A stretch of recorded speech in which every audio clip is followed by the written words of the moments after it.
नमस्कार, आपण पाहत आहात नॅशनल एकता रिपब्लिकन न्यूज। अमरावती जिल्ह्यातील बडनेरा बस स्थानकावर प्रवाशांची मोठी गैरसोय होत असल्याचे समोर आले आहे।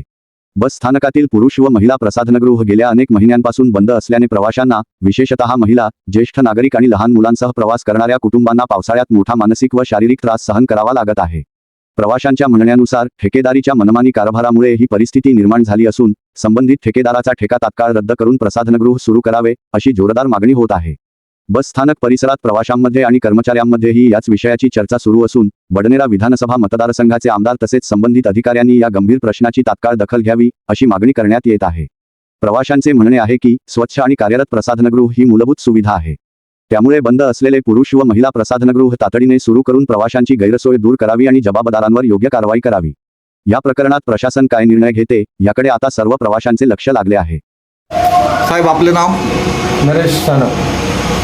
अच्छा, हे शौचालय आपलं म्हणजे महिलांसाठी आणि पुरुषांचं हे का बरं बंद आहे? पण ठेकेदारीत गेलं तेव्हापासून बंद आहे। 1 महिना झाला ते ठेकेदारी याची बंद आहे, ते त्यांनी उघडलं पण नाही आणि रोज पॅसेंजर विचारतात हे का बंद आहे।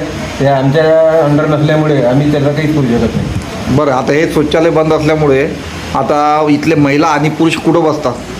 आता महिलाचं आहे तर बाजूने एक आमदारांनी करून दिलेलं शौचागृह आहे। हां, पुरुषांचं पण तिथे बाजूनच आहे। बरं, ही जी जागा शौचालय आहे हे कोणाच्या मालकीचं जे ठेकेदारांना दिलं? हे महामंडळाने दिलेलं आहे। आता ठेकेदारांना दिलेलं आहे ना? ठेकेदार